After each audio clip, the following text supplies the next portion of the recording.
Inilah channel Ipiolexos Budhankam, ideologi politik, ekonomi, sosial, budaya, pertahanan, keamanan, dan pembangunan. Tonton video ini sampai selesai agar Anda tidak salah ngerti dan tidak gagal paham. Assalamualaikum warahmatullahi wabarakatuh. Selamat siang. Merdesa.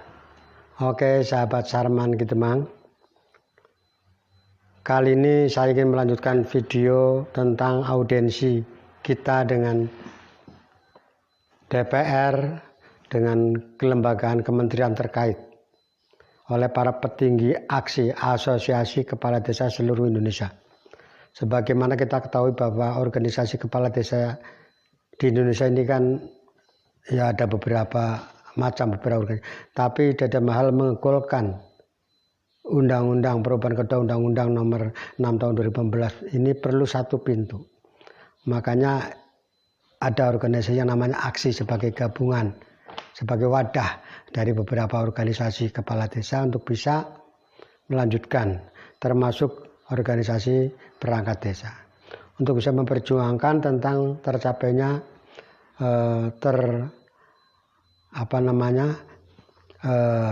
terciptakannya Undang-Undang Perubahan Kedua Undang-Undang Nomor 6 Tahun 2014. Oke sahabatku, sahabat Sarman Kitemang yang berada di Irian Jaya, di Kalimantan, di Sulawesi, di Maluku, di Nusa Tenggara Barat, Nusa Tenggara Timur, di Bali, di Pulau Jawa, di Sumatera, semua saja. Ya, maaf saya tidak sebut satu persatu pulau karena terlalu banyak. Tapi intinya ikutilah penjelasan Sarman Kitemang tentang hasil dari audiensi kita dengan kelembagaan terkait untuk bisa mensinkronkan item pasal demi pasal dari rancangan Undang-Undang Perubahan Kedua Undang-Undang Nomor 6 Tahun 2014.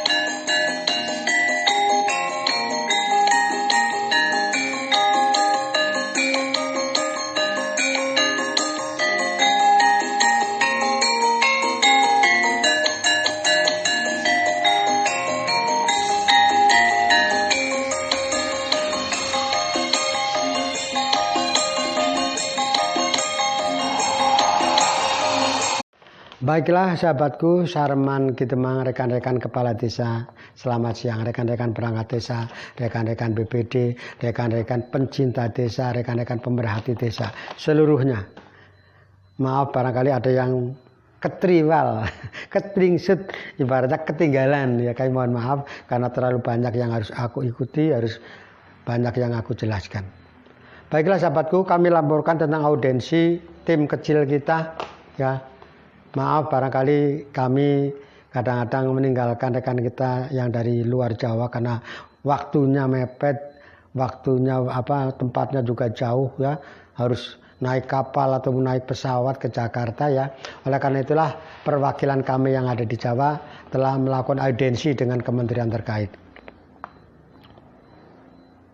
Perlu diketahui bahwa kemarin tanggal 5 hari Selasa, 5 September tahun 2023, tim kecil kami, para pimpinan aksi Asosiasi Kepala Desa seluruh Indonesia telah beraudiensi dengan Direktur Jenderal Bina Pemerintahan Desa Kementerian Dalam Negeri sebagai leading sektor dalam pembahasan rancangan Undang-Undang Perubahan Kedua atas Undang-Undang Desa sesuai dengan Surat Perintah Presiden yang sudah dikeluarkan kepada kementerian. Tanggal 5 September tahun 2023 kemarin, kami langsung diterima oleh Direktur Jenderal Pemerintahan Desa Kementerian Dalam Negeri, Bapak Eko Prasetyanto, PP, SI, MSI, MA pada sekitar pukul 15.30 karena padatnya acara beliau, sehingga kami terima agak sore. Dari hasil audiensi dengan Direktur Jenderal Pemerintahan Desa dengan didampingi oleh para eselon 1, dari hasil sebagai berikut. Pasca diparipurnakannya rancangan undang-undang perubahan kedua atas Undang-Undang Desa tanggal 11 Juli tahun 2023 yang lalu, bahwa naskah revisi Undang-Undang Desa yang merupakan hak inisiatif dari Dewan, dalam hal ini adalah Badan Legislasi, sudah dilimpahkan ke Presiden. Ya. Jadi hasil rapat paripurna yang kemarin rame-rame seolah-olah undang-undang ini sudah sah, ini baru diparipurnakan oleh Badan Legislasi DPR dan Panitia Kerja DPR. Ini sudah diserahkan kepada Presiden. Kemudian Presiden itu sudah membuat surat perintah kepada kementerian, kepada Menteri Dalam Negeri khususnya sebagai leading sektor untuk bisa menyusun daftar inventarisasi masalah versi pemerintah dengan melibatkan menteri menteri terkait yaitu Menhumkam, ada Menteri Desa, Menteri Keuangan, Menteri Pendayagunaan Aparatur Negara dan Reformasi Birokrasi, ada juga Bappenas, dan adapun pembahasan di tingkat eselon 1 sudah selesai dan akan dilanjutkan pembahasan di tingkat menteri. Dan apabila pembahasan di tingkat menteri ini tidak terlaksana dikarenakan banyaknya kesibukan, terutama karena terhambatnya adanya konferensi tingkat tinggi ASEAN, maka hasil pembahasan di tingkat eselon 1 ini akan dibuat berita acara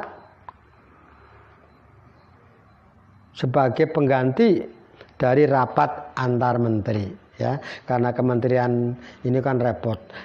Bahan rapat ini sudah jadi, tapi karena kementerian masing-masing juga sibuk, maka akan dibuat berita acara bahwa hasilnya sedemikian. Ketiga, langkah selanjutnya tanggal 8 September, insya Allah besok hari Jumat, daftar inventarisasi masalah versi pemerintah akan diserahkan Menteri Sekretariat Negara. Ya. 4. Tanggal 18 September, Menteri Sekretariat Negara menyerahkan daftar inventarisasi masalah kepada DPR. Kemarin kita berada di Departemen atau Kementerian, sekarang akan diberikan kepada DPR. Selanjutnya akan dilakukan harmonisasi antara pemerintah dan DPR RI menurut rencana pelaksanaan pada bulan September sampai dengan Desember 2023. Apabila pembahasan rancangan undang-undang perubahan kedua atas Undang-Undang Desa dibahas secara kontinu oleh pemerintah bersama-sama DPR, maka kemungkinan besar atau tidak menutup kemungkinan bisa disahkan secara lebih cepat. Dalam hal ini pemerintah belum bisa menjanjikan, kementerian belum bisa menjanjikan kapan akan disahkan. Belum berani menjanjikan kapan rancangan undang-undang perubahan kedua atas Undang-Undang Desa ini akan disahkan. Perlu catatan ini, saya catatan khusus bahwa pembahasan ini memang cukup alot. Karena apa? Karena di situ memang ada kenaikan dana desa. Ini cukup alot di sini. Jabatan Kades 9 tahun. Kemudian status perangkat. Ya ini 3 pokok ini alot memang. Tapi kita tunggu saja. Adapun Menteri Dalam Negeri sampai dengan Direktur Jenderal Pemdes dengan eselon 1 ini tegak lurus menyetujui dan menyepakati tentang masa jabatan kepala desa dari 6 tahun menjadi 9 tahun sesuai dengan usulan kepala desa. Ada berkaitan dengan ASN, otomatis nanti leading sektornya adalah Kementerian Pendayagunaan Aparatur Negara. Ada peningkatan dana desa, leading sektornya Menteri Keuangan dan seterusnya. Agenda selanjutnya yang akan dilaksanakan tim kecil itu melakukan lobby-lobby ke Kementerian Keuangan, Kemendes, Kemenhumkam, Bappenas, kemudian Kementerian Pendayagunaan Aparatur Negara. Di dalam waktu dekat ini, insya Allah tim kecil kami para punggawa, para pimpinan aksi akan lobby-lobby untuk bisa juga bertemu dengan DPR. Oke sahabatku, itulah rekan-rekan dari Papua, dari Riau, dari Maluku, dari Kalimantan, dari Sulawesi, dari Sumatera, dari luar Pulau Jawa ya, khususnya ada Sumatera, ada di Nusa Tenggara Barat, Nusa Tenggara Timur, Bali. Kami mohon maaf apabila kami gerak cepat. Bukan berarti kami meninggalkan para rekan karena terlalu jauh untuk bisa segera datang ya. Sedangkan kadang-kadang pesawat juga ada jamnya, ada harinya ya. Hingga insya Allah percayakan saja kepada kami yang ada di Jawa, yang tim kecil ini, para punggawa, untuk bisa melaksanakan tugas yang saudara. Terima kasih. Wassalamualaikum warahmatullahi wabarakatuh.